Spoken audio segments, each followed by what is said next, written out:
Welcome. आप सभी का स्वागत है रिन्यूएबल एनर्जी टेक्नोलॉजी के नए topic solar cooling and refrigeration के साथ।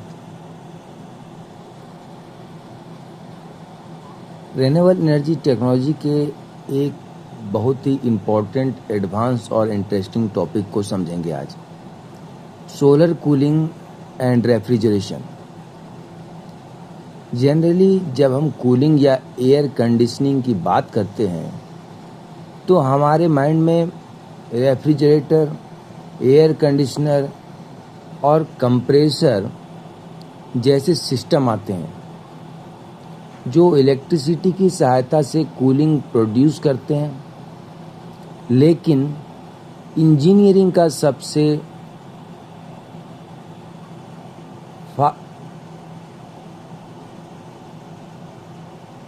फास्टिनेटिंग एस्पेक्ट यह है कि हीट एनर्जी की सहायता से रेफ्रिजरेशन प्रोड्यूस किया जा सकता है, यानी सूर्य की हीट से कूलिंग प्राप्त की जा सकती है। यही कॉन्सेप्ट सोलर कूलिंग कहलाता है।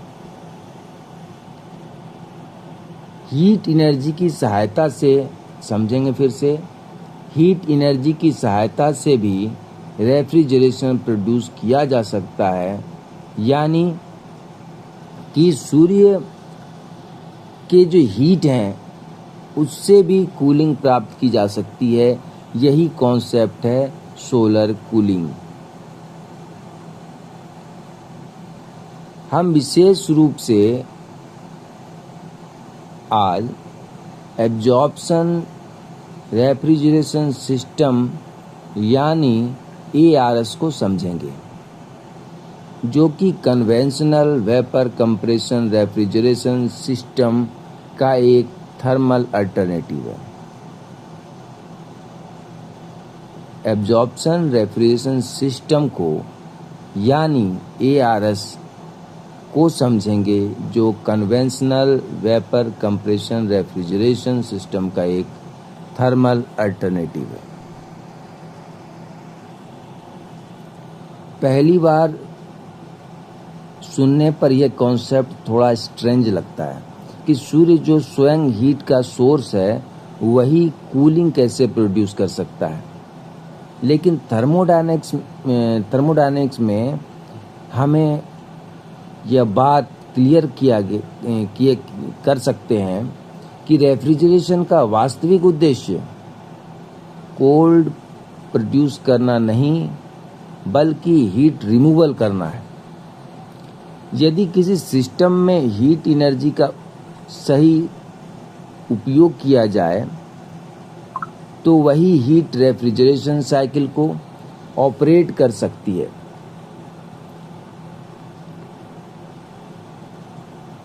यही प्रिंसिपल एब्जॉर्प्शन रेफ्रिजरेशन सिस्टम में उपयोग किया जाता है। यहाँ मैकेनिकल कंप्रेसर के स्थान पर थर्मल एनर्जी का उपयोग किया जाता है। इस प्रकार solar energy indirectly cooling produce करती है। इनडायरेक्टली कूलिंग प्रोड्यूस करती है। रेफ्रिजरेशन का बेसिक डेफिनेशन है कि किसी लो टेम्परेचर स्पेस से हीट को रिमूव करके उसका टेम्परेचर सराउंडिंग से कम बनाए रखना। फिर से समझते हैं उसके बेसिक डेफिनेशन को।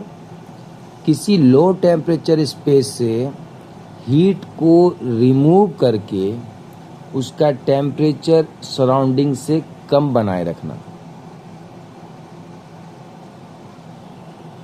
थर्मोडायनेमिकली देखें तो heat naturally higher temperature region से लोअर टेम्परेचर रीजन की ओर फ्लो करती है। लेकिन रेफ्रिजरेशन में हमें हीट को अपोजिट डायरेक्शन में ट्रांसफ़र करना पड़ता है। इसी एक्सटर्नल एनर्जी इनपुट की आवश्यकता होती है। क्या है, इसीलिए एक्सटर्नल एनर्जी इनपुट की आवश्यकता होती है। Conventional refrigeration system mechanical work का उपयोग करते हैं, जबकि absorption refrigeration system thermal energy का उपयोग करते हैं। यही फंडामेंटल डिफरेंस दोनों सिस्टम के बीच होता है। फिर से समझेंगे। Conventional refrigeration system mechanical work का उपयोग करते हैं, जबकि absorption refrigeration system thermal energy का उपयोग करते हैं। यही फंडामेंटल डिफरेंस जो है दोनों सिस्टम के बीच होता है।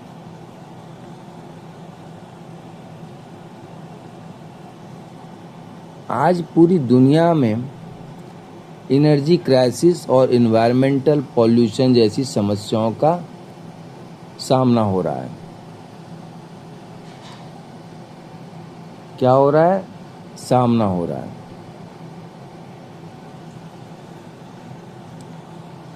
Need of solar cooling. Conventional AC consume high electricity. Cooling demands increase in summer. Solar radiation also highest in summer. Solar cooling reduce power demand.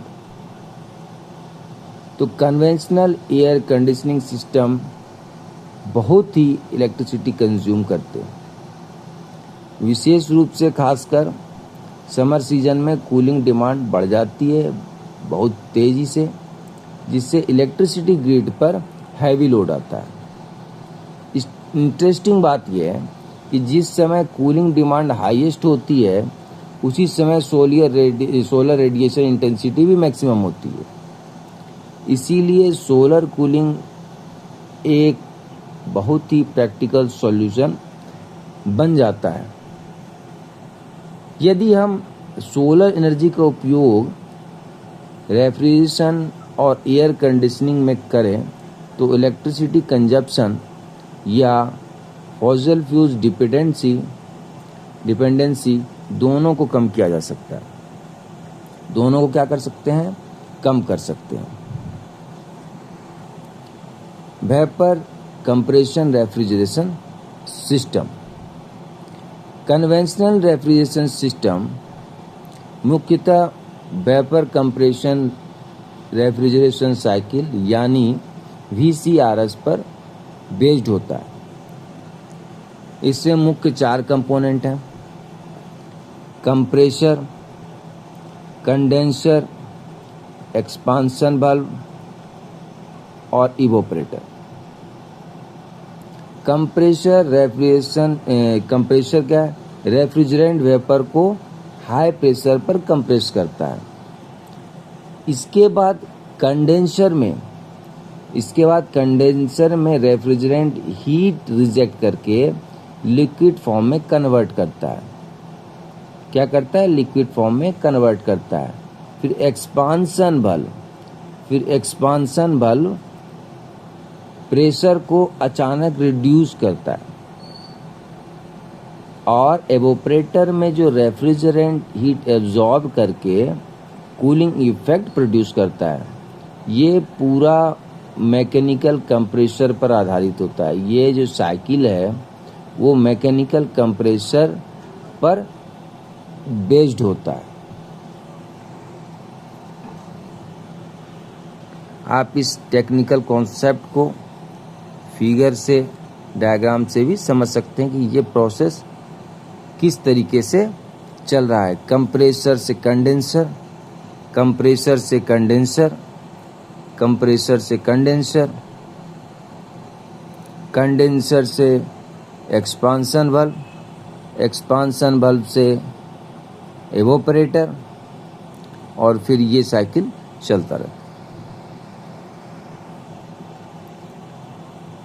Limitation. हालांकि वेपर कंप्रेशन सिस्टम बहुत ही effective refrigeration technology है, लेकिन इसकी कुछ महत्वपूर्ण limitations भी। इसका सबसे बड़ा एडवांटेज यह है कि कंप्रेसर कंटिन्यूअसली इलेक्ट्रिसिटी कंज्यूम करता है। कंप्रेसर सिस्टम का सबसे एनर्जी इंटेंसिव कंपोनेंट होता है। कंप्रेसर क्या है? वो सिस्टम का सबसे एनर्जी इंटेंसिव कंपोनेंट होता है। इसके अलावा मूविंग मैकेनिकल पार्ट्स जो हैं इसमें, उसके कारण वह क्या होता है, वाइब्रेशन होगा, नॉइज़ होगा और मेंटेनेंस इशू भी उसमें होता रहता है। तो large scale air conditioning application में ऑपरेटिंग कॉस्ट बहुत हो जाती है। इन्हीं समस्याओं को कम करने के लिए एब्जॉर्प्शन रेफ्रिजरेशन सिस्टम विकसित किया गया। इन्हीं समस्याओं को सॉल्व करने के लिए, इस प्रॉब्लम्स को सॉल्व करने के लिए एब्जॉर्प्शन रेफ्रिजरेशन सिस्टम को डेवलप किया गया।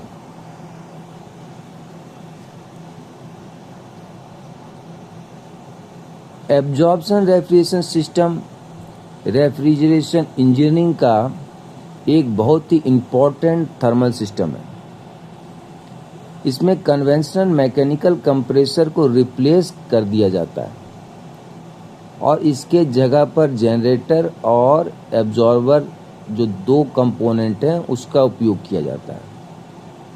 क्या किया जाता है कि कन्वेंशनल मैकेनिकल कंप्रेसर जो है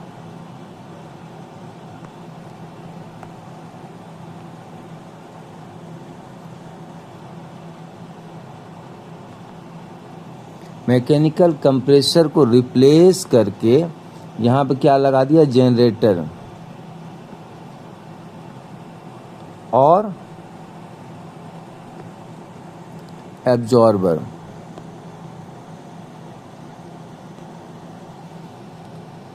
ये दो कंपोनेंट लगाए। तो कंप्रेसर जहाँ मैकेनिकल वर्क के थ्रू रेफ्रिजरेंट प्रेशर बढ़ाता था, वहीं अब क्या हो रहा है, एब्जॉर्प्शन सिस्टम में हीट एनर्जी का वर्क हो रहा है। यही कारण है कि जो हीट ऑपरेटेड रेफ्रिजरेशन सिस्टम इसे कहा जाता है। यदि जनरेटर को सोलर थर्मल एनर्जी सप्लाई की जाए तो पूरा रेफ्रिजरेशन साइकिल सोलर एनर्जी से ऑपरेट किया जा सकता है। ये चीज है इसके अंदर।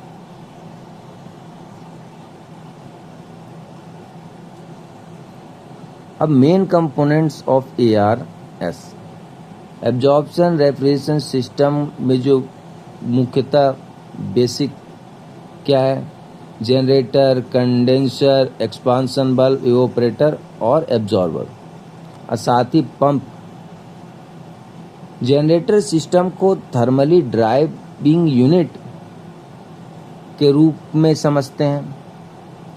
जनरेटर सिस्टम को थर्मल ड्राइविंग यूनिट क्या कहते हैं, समझते हैं। और यहाँ हीट सप्लाई के द्वारा रेफ्रिजरेंट को एब्जॉर्बेंट से अलग किया जाता है। ध्यान से समझेंगे, जहाँ हीट सप्लाई के थ्रू रेफ्रिजरेंट को एब्जॉर्बेंट से अलग किया जाता है और कंडेंसर रेफ्रिजरेंट वेपर को लिक्विड में कन्वर्ट करता है। एक्सपांशन बल्ब प्रेशर रिड्यूस करती है। इवोपरेटर रेफ्रिजरेशन इफेक्ट प्रोड्यूस करता है। एब्जॉर्बर रेफ्रिजरेंट वेपर को फिर से एब्जॉर्ब करके साइकिल को कंटिन्यू रखता है। पंप विक सॉल्यूशन को जनरेटर तक पहुंचाने का कार्य करता है। इस प्रकार पूरा सिस्टम थर्मल एनर्जी की सहायता से कंटिन्यूअसली ऑपरेट करता है।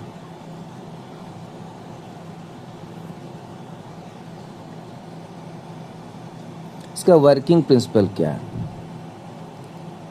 सबसे पहले जनरेटर में सोलर थर्मल एनर्जी सप्लाई की जाती है। क्या है इसमें? सबसे पहले वर्किंग प्रिंसिपल की बात करें ARS की, तो सबसे पहले जनरेटर में सोलर थर्मल एनर्जी सप्लाई की जाती है। यह हीट रेफ्रिजरेंट को एब्जॉर्बेंट सॉल्यूशन से सेपरेट कर दिया high pressure refrigerant vapour condenser में पहुंचा, जहां वह सराउंडिंग्स को हीट रिजेक्ट करके सराउंडिंग्स को हीट रिजेक्ट करके लिक्विड फॉर्म में कन्वर्ट कर दिया। इसके बाद एक्सपांशन वाल्व रेफ्रिजरेंट प्रेशर को अचानक क्या कर दिया, रिड्यूस कर दिया। फिर लोअर प्रेशर रेफ्रिजरेंट एवोपरेटर में हीट एब्जॉर्ब करता है और रेफ्रिजरेशन इफेक्ट प्रोड्यूस करता है। क्या करता है, रेफ्रिजरेशन इफेक्ट प्रोड्यूस करता है।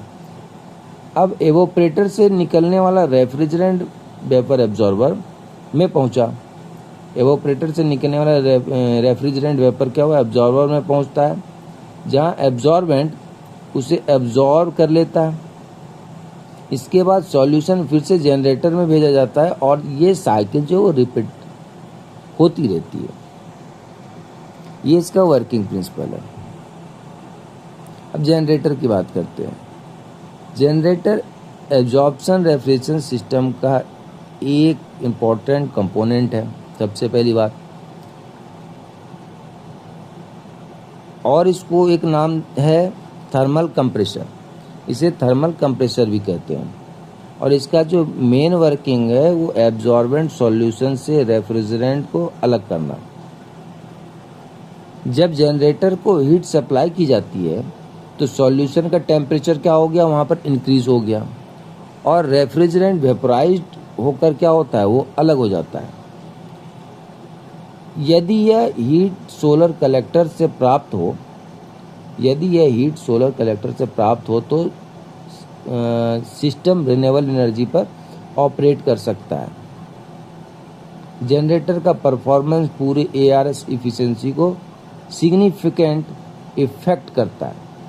क्या करा, सिग्निफिकेंट इफेक्ट करता है इसका। कंडेंसर का क्या है, कंडेंसर का जो काम है बिल्कुल कन्वेंशनल रेफ्रिजरेशन सिस्टम जैसा होता है। यहाँ high pressure refrigerant vapour surroundings या कूलिंग वाटर को हीट रिजेक्ट करता है और हीट रिजेक्शन के कारण रेफ्रिजरेंट वेपर लिक्विड फॉर्म में कंडेंस हो गया और ये जो process constant pressure heat rejection process कहलाता है। और ये प्रोसेस ही constant pressure heat rejection process कहलाता है। कंडेंसर रेफ्रिजरेशन साइकिल का हीट रिजेक्शन कंपोनेंट होता है। ये क्या है, condenser refrigeration cycle heat reaction component होता है। एक्सपांशन बल्ब और evaporator. Expansion bulb refrigerant pressure को क्या किया, अचानक रिड्यूस करता है। प्रेशर जो उसका रिडक्शन हुआ उसके कारण रेफ्रिजरेंट का टेम्परेचर भी कम हो गया और इसके बाद लो प्रेशर रेफ्रिजरेंट एवोपरेटर में क्या हुआ, एंटर किया, जहां वह सराउंडिंग से हीट एब्जॉर्ब करता है और यही heat absorption refrigeration effect produce करता है। थर्मोडायनेमिक के तौर पे बात करें तो यह लेटेंट हीट एब्जॉर्प्शन प्रोसेस है। क्या है, लेटेंट हीट एब्जॉर्प्शन प्रोसेस है और यही कंपोनेंट एक्चुअल देखा जाए तो कूल करता है, यही कूलिंग हमें देता है।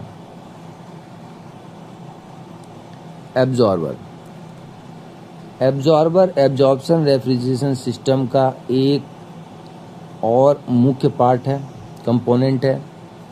इसका काम एवोपरेटर से आने वाले रेफ्रिजरेंट वेपर को एब्जॉर्प्शन सॉल्यूशन में एब्जॉर्ब करना होता है। एग्जाम्पल के लिए लिथियम ब्रोमाइड वाटर वेपर को एब्जॉर्ब करता है, जिसे LiBrH2O लिखते हैं। LiBrH2O यानी कि लिथियम ब्रोमाइड वाटर वेपर को एब्जॉर्ब करता है। एब्जॉर्प्शन प्रोसेस क्या हुआ, एवोपरेटर प्रेशर को लो बनाए रखने के लिए हेल्प करता है, जिससे कंटिन्यूअस एवोपरेशन संभव हो पाता है, पॉसिबल हो पाता है। यही कारण है कि एब्जॉर्बर सिस्टम स्टेबिलिटी के लिए बहुत ही इम्पोर्टेंट कंपोनेंट है।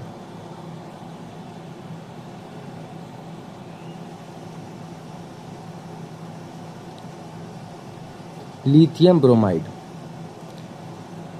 Lithium bromide LiBr-H2O system absorption refrigeration का सबसे वाइडली यूज्ड कॉन्फ़िगरेशन है। इसमें वाटर रेफ्रिजरेंट के रूप में और लिथियम ब्रोमाइड एब्जॉर्बेंट के रूप में काम करता है। रेफ्रिजरेंट कौन है? वाटर, और एब्जॉर्बेंट क्या है? Lithium bromide. वाटर एवोपरेशन के द्वारा कूलिंग इफेक्ट प्रोड्यूस करता है, जबकि लिथियम ब्रोमाइड वाटर वेपर को एब्जॉर्ब करता है। यह system mainly air conditioning application में उपयोग किया जाता है, क्योंकि वाटर रेफ्रिजरेंट होने के कारण इसकी ऑपरेटिंग टेम्परेचर रेंज मॉडरेट होती है। Ammonia refrigerant, ammonia refrigerant NH3H2O system में अमोनिया रेफ्रिजरेंट और वाटर एब्जॉर्बेंट के रूप में काम करता है। वाटर एब्जॉर्बेंट के रूप में काम करता है। NH3H2O क्या है? ये रेफ्रिजरेंट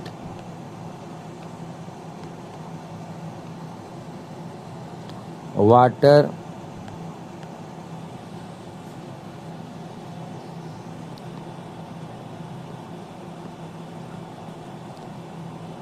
अमोनिया वाटर क्या हो गया? Absorbent.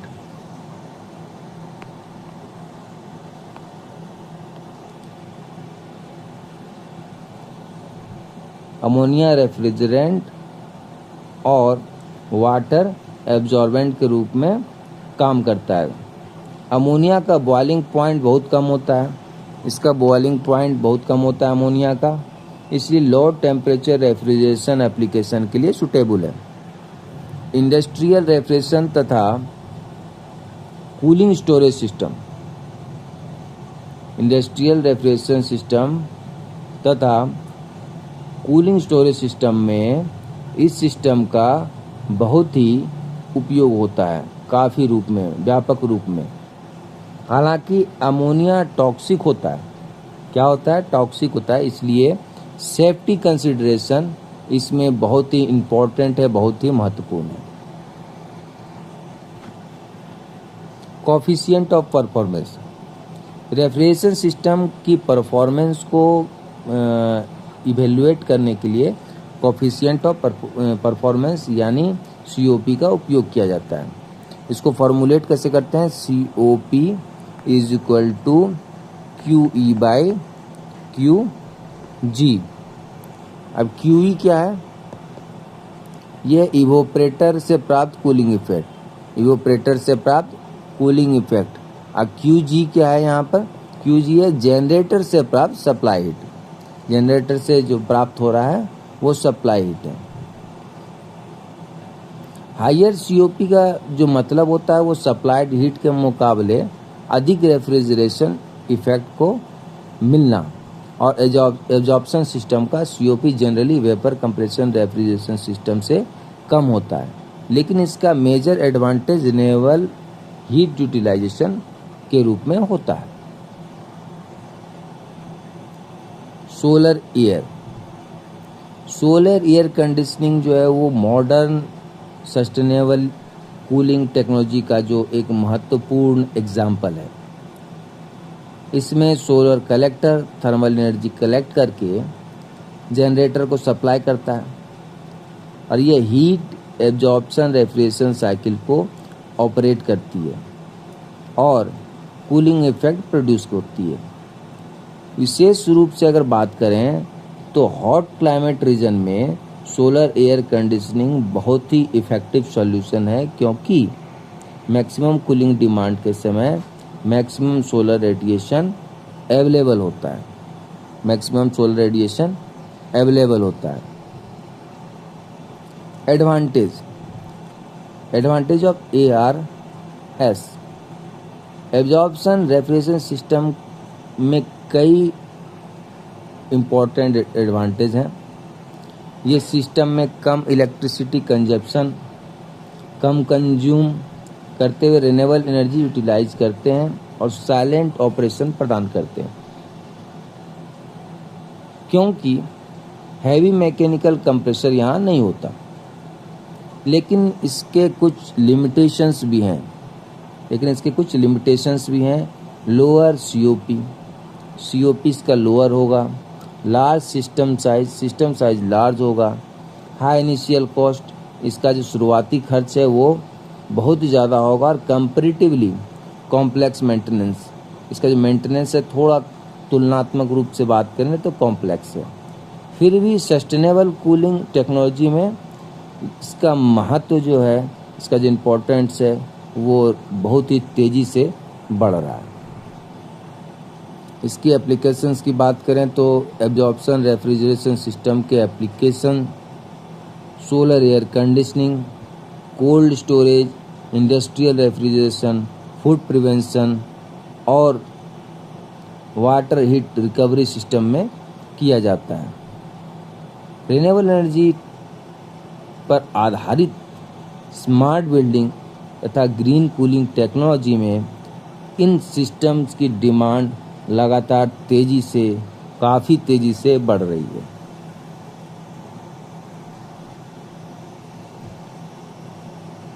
Absorption refrigeration system mechanical work के स्थान पर थर्मल एनर्जी का उपयोग करके रेफ्रिजरेशन प्रोड्यूस करते हैं। ये क्विक रिवीजन एक लाइन में अगर बात करें तो, और यही कॉन्सेप्ट सोलर कूलिंग टेक्नोलॉजी की जो बेस्ड है, फाउंडेशन है, नींव है। यह renewable energy, thermodynamics, refrigeration engineering और सस्टेनेबल डेवलपमेंट का जो कॉम्बिनेशन है बहुत ही इम्पोर्टेंट या कहें उत्कृष्ट रूप में इसका कॉम्बिनेशन है। बहुत बहुत धन्यवाद। लाइक करें, शेयर करें और अपने दोस्तों के पास इसे भेजें और हमारे साथ जुड़े रहें।